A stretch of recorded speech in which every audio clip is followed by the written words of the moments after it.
It is the first Monday of December, and that means net rankings and crazy polls. Women's basketball is giving us a lot to talk about, and it all starts right now. Ogunbowale for the win. Good! You are Locked On Women's Basketball, your daily podcast on women's basketball.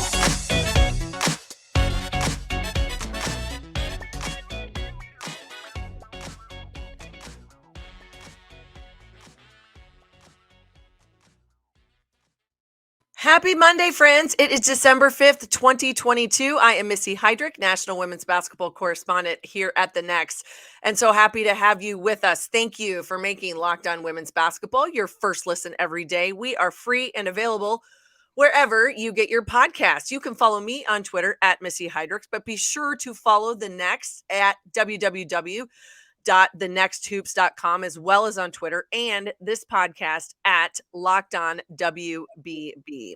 All right, today we are hitting the hot topics. It is this week's AP poll and all of the craziness that got us to this week's rankings, the games, the players who move the polls up and down and all around, and then the acronym that sets literally everyone's hair on fire in college basketball, net rankings. Here to help me break it all down is one of my awesome colleagues at The Next, Alex Simon. Alex is an AP voter. So yes, we are going to go through his votes and the poll with a fine-tooth comb today.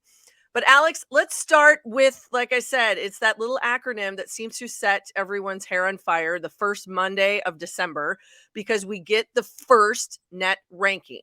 I want to clarify for everybody out there what net ranking is, what it stands for.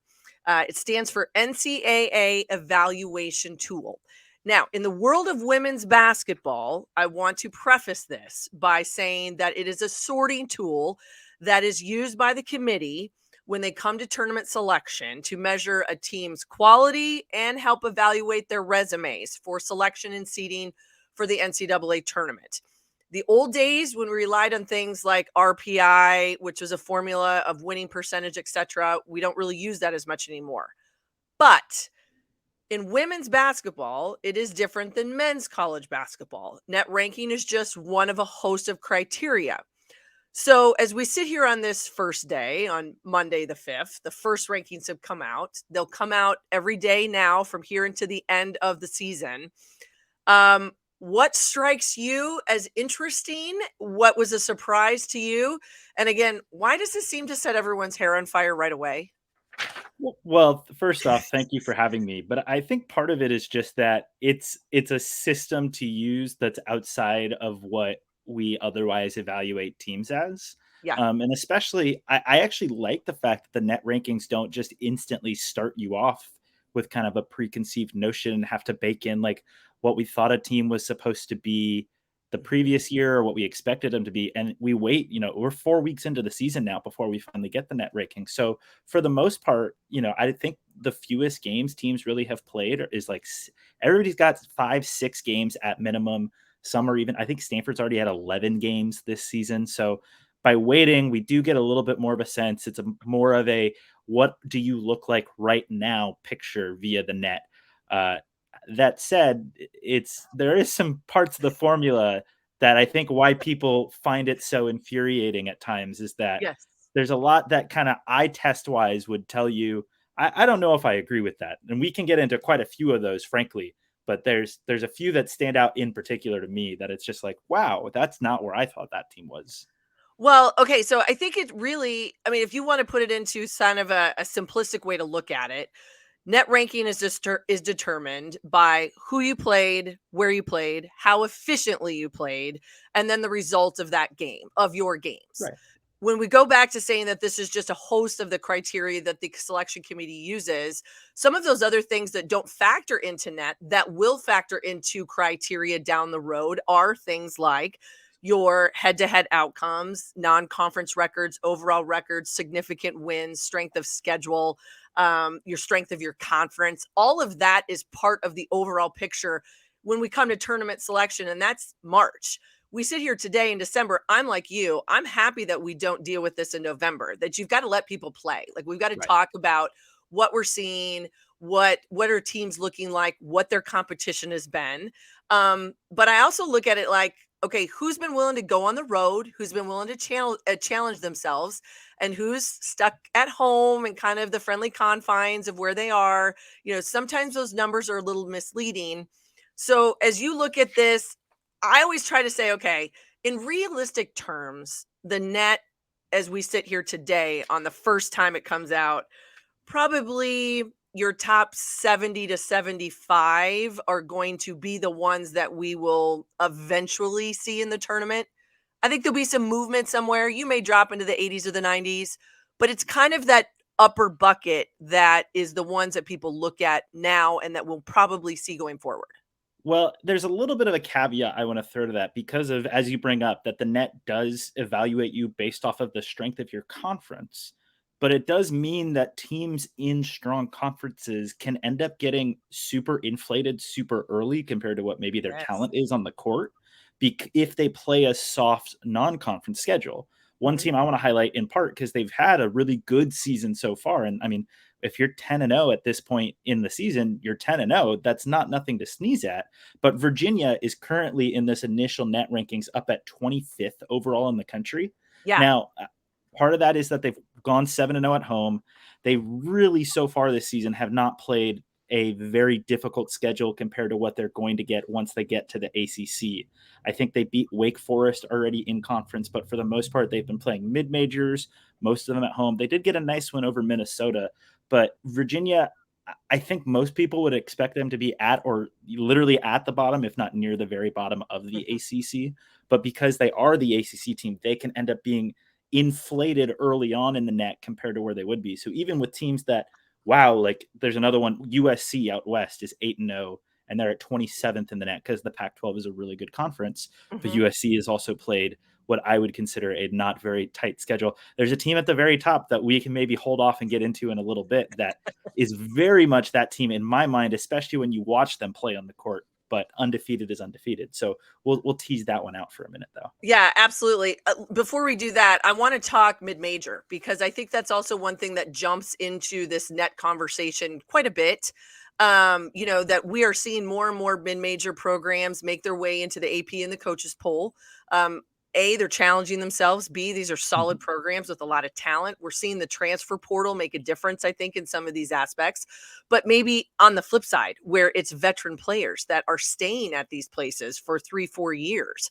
And so you have a lot of experience on some of these mid-major rosters.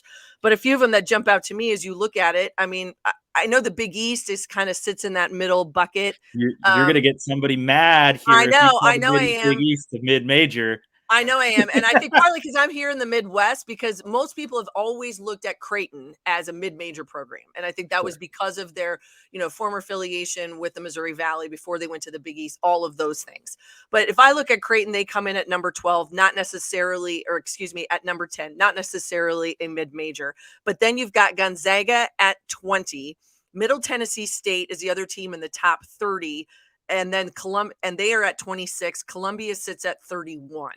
So again, I think that this kind of goes back to the who you play, where you play, but I think that efficiency factor comes into it maybe a little bit more when we start talking about mid-major teams.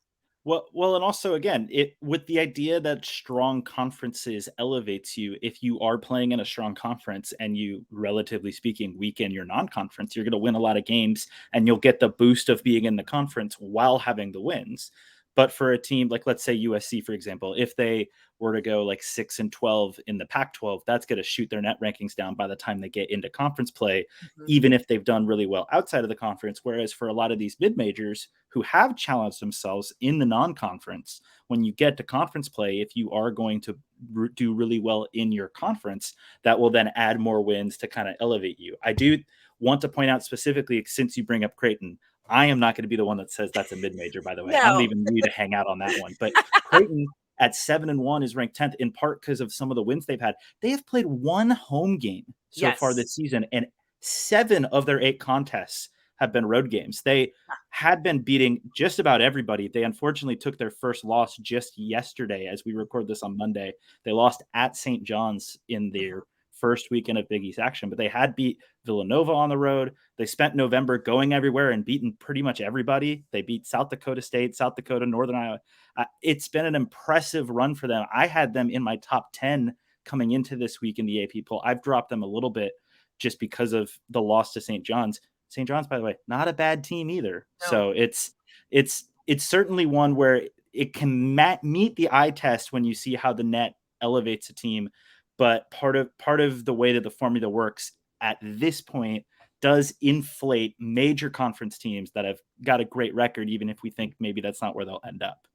No, I agree with you. And I think that's the eye test is one of those things that always comes into play. And I think early in the season, that's where we put a lot of it. I think the eye test that people take is what they see on paper, but you have to actually start watching teams on the floor. And we're going to dive into that a little bit more as we talk top 10 of net and get into this week's AP poll in just a minute here with Alex. But before we do that, I have to tell you about our friends at Turo. Turo is the world's largest car sharing marketplace. With Turo, you can book any car you want, wherever you want it, from a community of local hosts. Browse a huge selection of vehicles for just about any occasion or budget. You can book an SUV or a minivan for a road trip, a pickup truck for some errands, or even test drive an EV. Every trip is backed by liability insurance. Terms and conditions and exclusions do apply. Forget boring rental cars and find your drive at Turo.com. I am Missy Heidrick, and thank you for making Locked On Women's Basketball your first listen today. For your second listen today, check on Locked On Sports Today. From the games that matter the most to the biggest stories in sports, go beyond the scoreboard and behind the scenes with local experts and insights only Locked On can provide. Locked On Sports Today, available on this app, YouTube, and wherever you get your podcasts. All right, I am joined by Alex Simon. And Alex, all right, let's continue to talk about net rankings as it relates to women's basketball. Also today, December 5th, the AP poll is out. As we look at the top 10 of this net ranking, I've got this magic sheet printed off here in front of me. We've talked about Creighton. They sit at number 10. We've got Notre Dame, Virginia Tech, and NC State at 9, 8, and 7, all three ACC squads. Number 6. With a ACC squad at 11, by the way, in North Carolina. So you got Correct. 4 in the top 11 there from the ACC. Yeah, which is, loaded. And we all know that. And if you continue to watch, and we saw the Big Ten or the ACC Big Ten Challenge, I had that note written down just a little bit ago. We look at the ACC won 8 of the 14 matchups in the ACC Big Ten Challenge, 5-2 on the road. So if anybody questions how tough the ACC is, how they fared in the non-con, the conference schedule is going to be even worse. All right. So then comes Utah, the second Pac-12 team. They sit at number 6. So if we count down from 1 to 5, 1 is South Carolina. Seems like a no-brainer to me. Number 2 is Stanford, 10-1 of the Pac-12. Number 3 is UConn. They are 6-1. That first loss coming on the road at Notre Dame yesterday. A huge win for the Irish. A tough loss for UConn. AZ Fudd goes down. That's still all to be determined. Indiana sits at 4 in the net rankings of the Big Ten. One of the top, they're the top team in the Big Ten. The next is Michigan at number 14. But then we look at number 5, and that is the LSU Tigers out of the SEC, the second SEC team in the top 10 of the net. Talk to me a little bit about the Tigers. What do you see? And is this 5? Is this one of those eye tests that somebody looked on paper and maybe haven't really watched a lot of basketball yet? Yeah, it was a really rough week if you were watching LSU basketball as an LSU fan. They played 2 in-state games this week and probably were way closer in both of them than they thought they should be. Southeastern Louisiana was on Tuesday, and a Baton Rouge native for the Lions came in and just torched LSU all throughout the game. Alexius Horn finished with 28 points on 11 of 23 shooting. The Tigers did eventually pull out a win by 8 points over a SELA team. Now that we have the net, we can point out that's a team I believe they're like 9. Did I see this correctly? That they're 99th in the net ranking, which if you're a team like LSU, hey, 99th's not the worst thing in the world. There's 361 teams in the net this year, but LSU's non-conference schedule, that was the best team they had played until yesterday on Sunday when they went to Tulane, which was, I believe, only their first actual road game of the season, because the other things they had played in were neutral sites. Right. And when they went to Tulane, it still was a game that was close deep into the contest. They ended up pulling away and winning by 13 thanks to a 10-point fourth quarter advantage. But this is an LSU team that everybody had kind of hyped up as one of the top teams in the country. They've brought in some big transfers, including Angel Reese. But everybody could see that their non-conference schedule was paper thin. The Tulane Green Wave that they just played are ranked at 63rd in the net, and that's the best team they've played so far this year in non-conference. And the only team left in their non-conference who's even close is Oregon State, which comes in at 59. So they're not playing a top 50 team once until they get to conference play in the SEC. And they have some pretty major flaws just in watching them on the court. They have not been able to rebound well. Their offense has been doing great against the low-level competition that they had been playing for most of the season, but they just hit a very hard thud against a Southeast Louisiana team that, while is decent, that same Utah team you just mentioned, I think put up like 100. Did I see it correctly? Yeah, Utah put up 99 on that same team, and LSU got 63. So there's been a lot of people kind of skeptical with LSU just because of the fact that their schedule. I'm one of them. They come in at 5 on the net.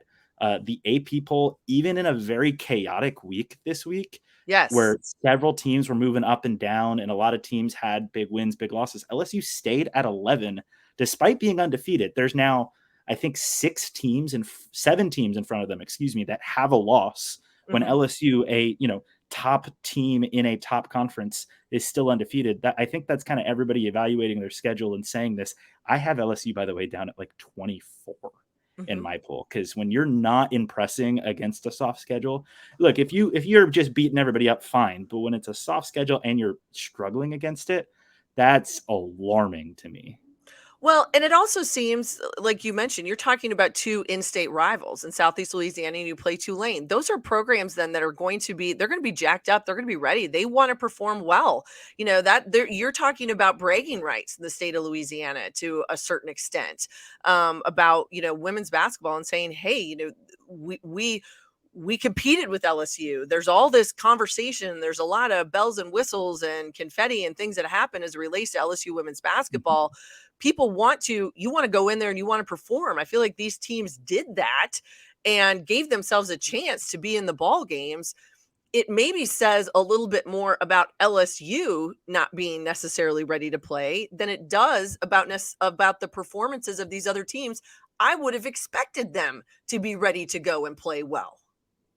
Yeah, and again, Corey Davis is the reporter down in Louisiana who covers the Tigers women's basketball program. They network down there. And he was pointing out a lot of the quotes from Kim Mulkey were very much like, this is a bad performance from our part. We need to step it up, even though everything about this we knew was going to be the case coming in, but we still didn't perform to the level that we should.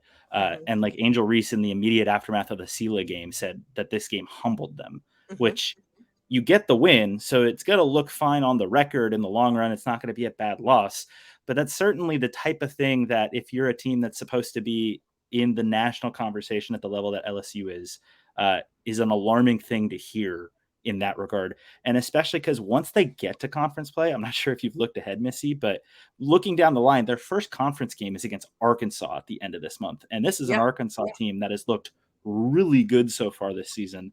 But LSU, we may not even really get the full barometer check until January. Once they get into conference play, they'll play Arkansas again. They've got Tennessee at the end of January. They only play South Carolina once this season in conference play, but there's a lot to question that the net ranking being where it is only adds a little more intrigue, that the net sees them so high compared to kind of how the rest of us that have watched the games that they've played might be a little concerned with.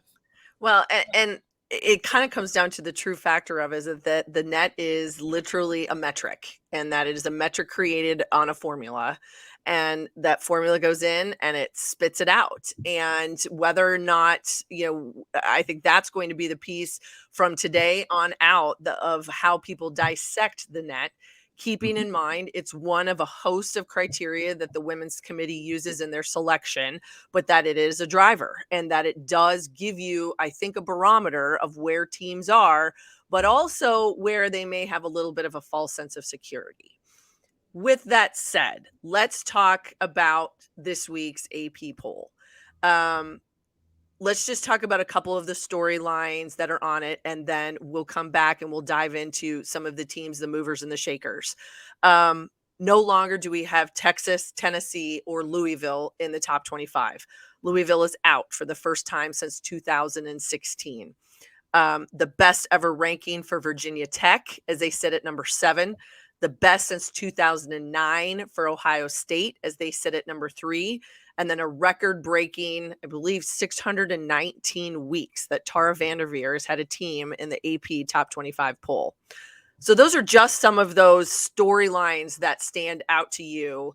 As you looked at your poll, as you looked at what you submitted, what do we make of Louisville and Texas? And what happens now when we think about those two programs going forward for the rest of the season? I'm going to give Texas a little bit more of a pass, though I do not have them ranked because the loss to South Florida was very alarming with Rory Harmon back.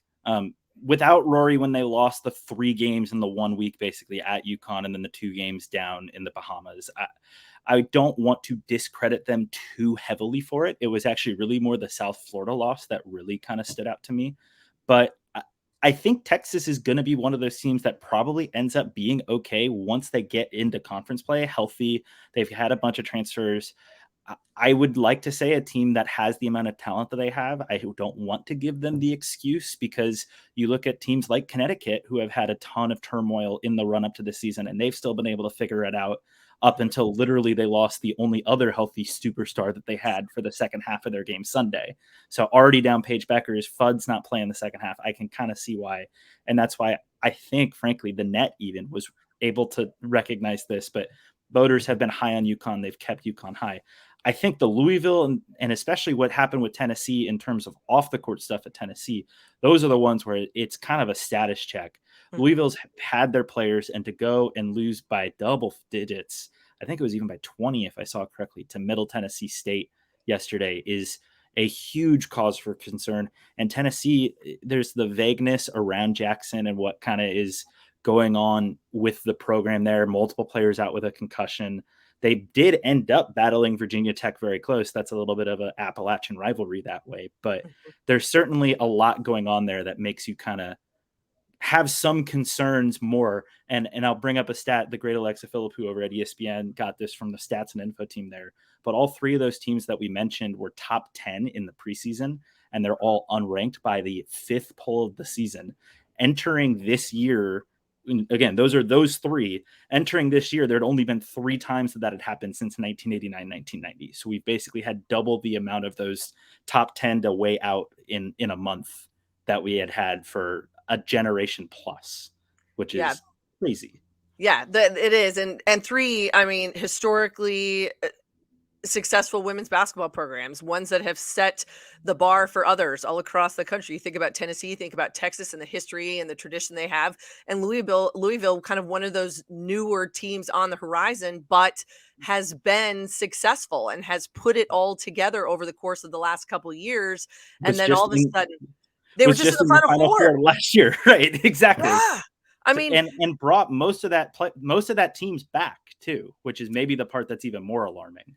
No, I would agree, because I think it's something that maybe we see more in men's basketball with a team that gets to the Final Four, maybe wins the national championship, but that's going to mean they've got a lot of one and dones and that kind of thing. They may fall down, and they aren't as, people don't look at them as much of a contender. I don't think it's the same thing in women's basketball. I think once you've reached that Final Four status and you've been there, that expectation stays. And to see Louisville fall out of the poll completely is very eye-opening, I think, for a lot of people. Okay, we're going to talk more about this week's poll, where Alex put some put some teams, who are some of the movers and the shakers, what are the surprises for him in just a moment. We also have our friends at betonline.net, and betonline.net is your number one source for sports betting info, stats, news, and analysis. Get the latest odds and trends for every professional and amateur league out there. From football to basketball to soccer and esports, we've got it all at betonline.net. And if you love sports podcasts, you can find those at BetOnline as well. We're always the fastest and easiest way to get your betting fix. Head to the website today or use your mobile device to learn more. College football bowl season is upon us, which means everyone's Bet Online will be burning up. Get those phones ready. Start finding those picks because there's going to be a lot of fantastic bowl games out there. Bet Online is where the game starts. Alex Simon is here with me. I am Missy Heidrick. This is Locked On Women's Basketball. All right, sir, let's tell me some of your surprises. What has stood out to you this week? Things in the poll, teams that impressed you, that maybe you moved up, a couple maybe you moved down. What struck you as this being, I think, as we've said, maybe one of the most dramatic weeks in just the beginning of this college 22-23 college basketball season? Yeah, so I put this stuff together for my post over at Bay Area News Group, but 4 of the teams in last week's top 10 took a loss last week, and 11 total teams had a loss, including Louisville's 2 losses while they were ranked still. So that kind of caused all sorts of chaos. The one that stood out to me, I actually want to give a highlight to a team that in a loss, I think actually earned more respect, which is UCLA. There was a very strange kind of foul and technical foul assessed to Kiki Rice with like a minute and a half to go when they played at South Carolina last week. And this was like on Monday, so it feels like a lifetime ago to some extent. But like with that loss, it was eventually a 9-point loss that felt more like, to everybody, like a 1 possession game. And I had UCLA in my ranking already at 10. And kind of with the chaos this week, they struggled a little bit against UC Santa Barbara. That's kind of a Corey Close's alma mater for one. Right, and again, right. that she probably was a little nervous about just for the sake of it. But I have UCLA. I think the Pac-12 has a top line level that continues to impress in every chance they get. Stanford's got its 1 loss to South Carolina, a game that they blew a huge lead in, but has looked really impressive. Otherwise, they've now destroyed 2 mid-majors that I think are 2 of the best in the country in Gonzaga and Florida Gulf Coast. Utah has a massive win over Oklahoma and has continued to look really good in its non-conference play. Arizona is about to play its best non-conference game of the season so far this week against Kansas, but they're still undefeated. Kansas is the first team out of the top 25, so they're effectively 26. I just think the Pac-12 has those teams. I have them higher, but they end up with Arizona 12, UCLA 13, Utah 15, Oregon 17 as the 5 teams beneath Stanford that's held at number 2. And I just think the Pac-12 has such a depth of quality, not just that they have a good team at the top in Stanford, but that second tier, if you will, is so good right now that I think a lot of people are starting to see it with the way that they've played in the non-conference. Yeah, I agree with you. I think that there's way more to the Pac-12. I think it is robust. I mean, it is not just this is, just not a one-trick pony, as people always used to like to say, that there was just, and that, Arizona was up and down, and there might be somebody that would compete with Stanford, but they stood so far head and shoulders above. They may prove themselves to do that with the rest of the league. However, I think that the rest of the league continues to get better, to improve, that they're getting players that run their systems, that it just is a good fit. And that's what I like to see. Talk to me. I'm a fan of what I'm seeing out of the Big Ten these days. Number one, I think Indiana continues to battle. They sit at 9-0. They're without Grace Berger right now. And we don't know for how long she's going to be out. I would say Indiana's win over North Carolina, knowing that it was without Grace, but especially the way they beat a North Carolina team without her, was maybe the most impressive win of the season so far. Yeah, because they killed them. And it was really not close when everybody would have thought you're missing your best player. I mean, I have to and to still do that. That said, I thought that was a great win. And that said, you see the depth right now and the quality of the depth because of the fact that Illinois gave them quite a scare, and Illinois looks really good. I think that league right now has a ton of interesting teams, even if, like Minnesota's taken a loss or two, but they have one of the best freshmen in the country. And the name is blanking, but Mara Braun. Yes. Howard's been raving about her since he saw her the first day of the season. I just think there's so many interesting teams in the Big Ten. They're going to beat each other up like we see. Yeah. I mean, Nebraska struggled early in the season, but they just killed Maryland in the second half yesterday. And that's a Maryland team that just went into Notre Dame and got a win. Like, this is part of the chaos, is everybody's beaten everybody so far to start the season. Yeah, and I think that's the great part of it, because I think what we're seeing fantastic women's basketball all across the board. I'm a huge fan of Michigan. I always have been. I love what Kim Barnes-Arico has done there. I think she has built something very grassroots-esque in terms of finding players that buy in, that are part. She's got a great culture.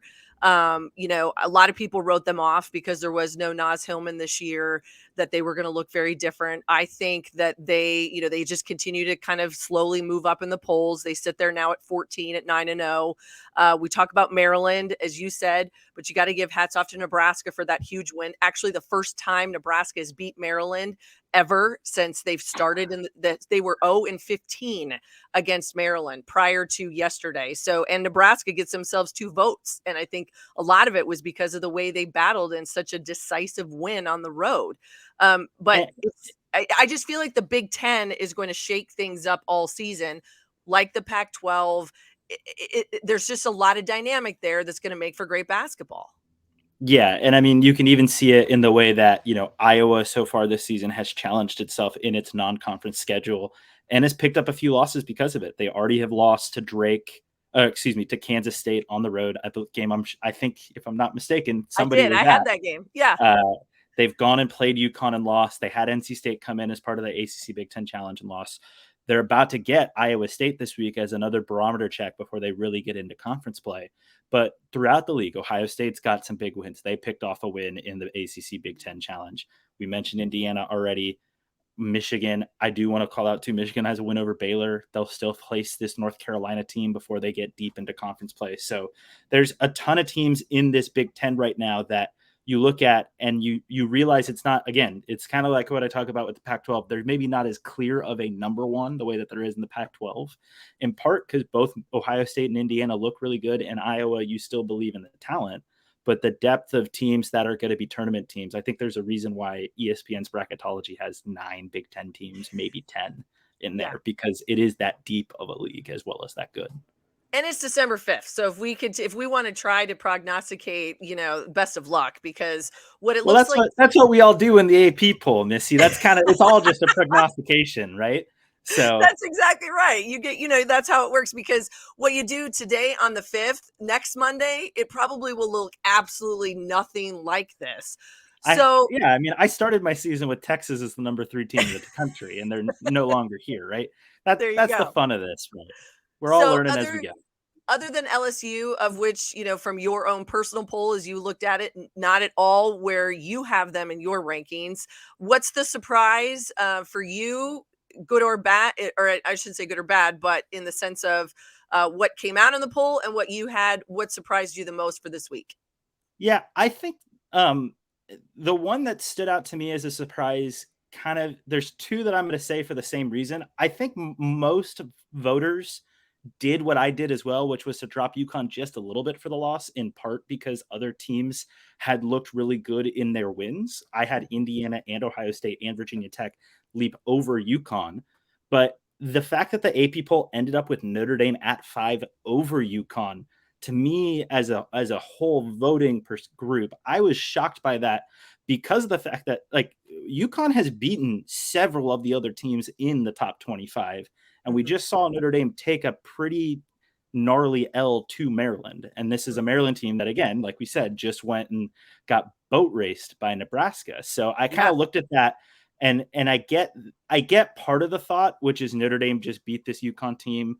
So it's weird that it ends up, the AP poll, it is a group of voters and you tally all the points together. So it ends up that way. But I would have thought, even with that loss, knowing how it happened for UConn, that they had several key injuries in the game, let alone what they have coming in, that I'm keeping UConn above Notre Dame right now. And UConn's probably going to jump pretty quickly if there's another loss or two there. The Big East, though, is looking a lot deeper than I think anybody thought it was going to be coming into the season.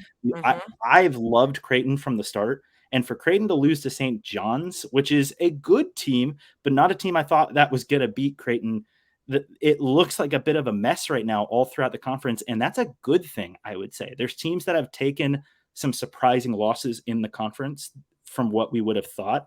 I can mention DePaul. Seton Hall has had a couple of losses to Ivy League teams that have now looked really competitive in the conference, that I don't think UConn is going to have. I think this, I was talking about this actually on a playback that we do at the Next with Howard when he let me crash. I think UConn's probably going to have its most conference losses that it's had in at least a decade, if not longer, with the one caveat being outside of Notre Dame when they were both in the Big East together. But even then, they only lost to Notre Dame like twice in one season. And I could see UConn, especially given their health issues, because of that, the lack of depth that they have, I could see UConn dropping another 3, maybe even 4 games in conference, because this is the best conference they've ever played in the last 20 years, maybe longer.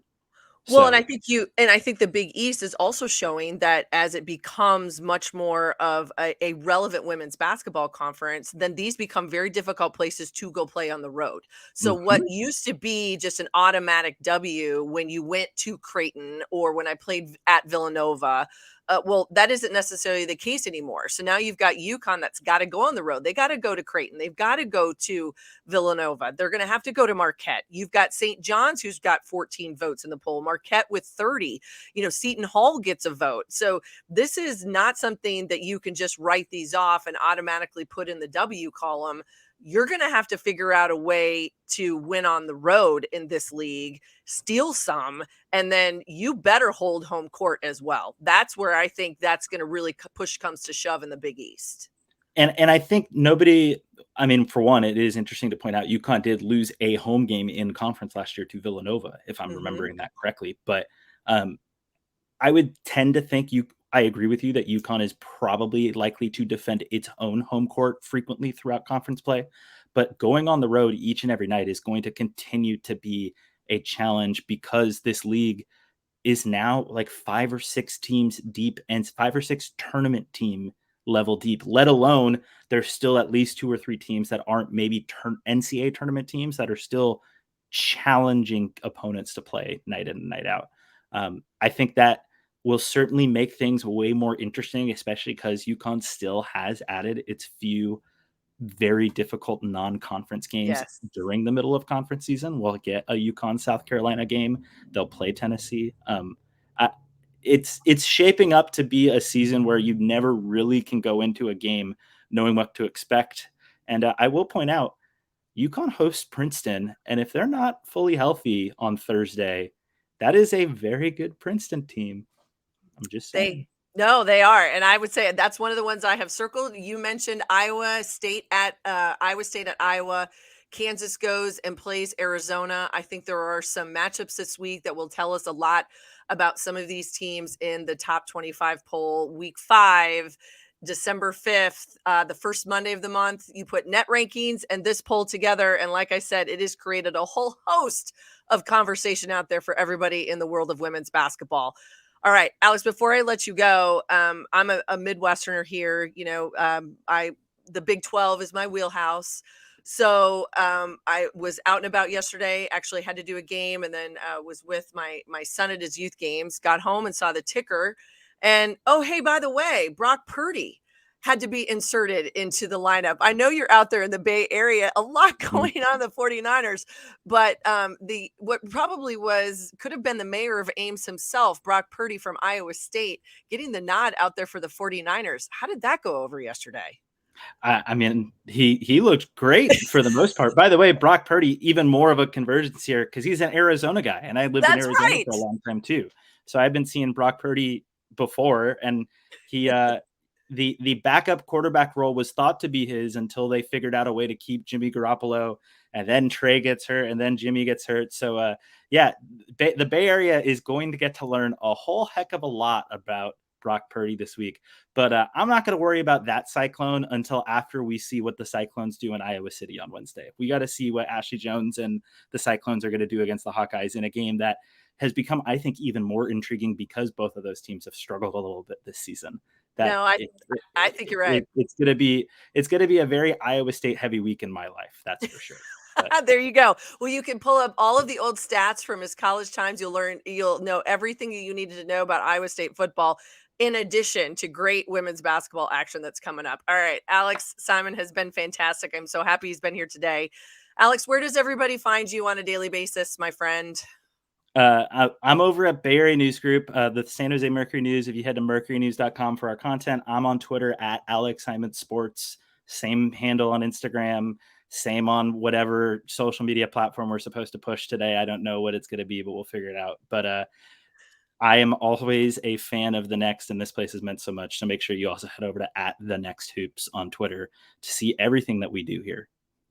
Awesome. Well, I want to thank you because you are a vault of information, and as an AP voter, then it's always one to be able to dive into what the numbers really talk about and who's doing what. And we're going to do this again before the season is over. Let me just tell you that. Looking forward to it.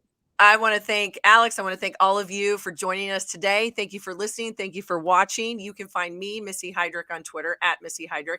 As Alex says, go to www.thenexthoops.com, also on Twitter, and this podcast at Locked On WBB. We've got you covered. Please join me here on Mondays to talk everything college hoops, and come back all this week for more episodes with our amazing colleagues. It'll be college basketball and WNBA news, international news and notes, everything. We've got you covered as it relates to women's basketball.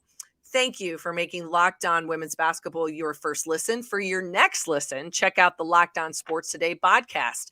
The biggest stories of the day, plus instant reactions, big game recaps, and the take of the day. It is available on the Odyssey app, YouTube, and wherever you get your podcasts. All right, you've got enough information to go for the week. Net rankings, AP polls, we've got you covered. Thank you so much for watching and for listening. We'll see you next time right here at Locked On Women's Basketball.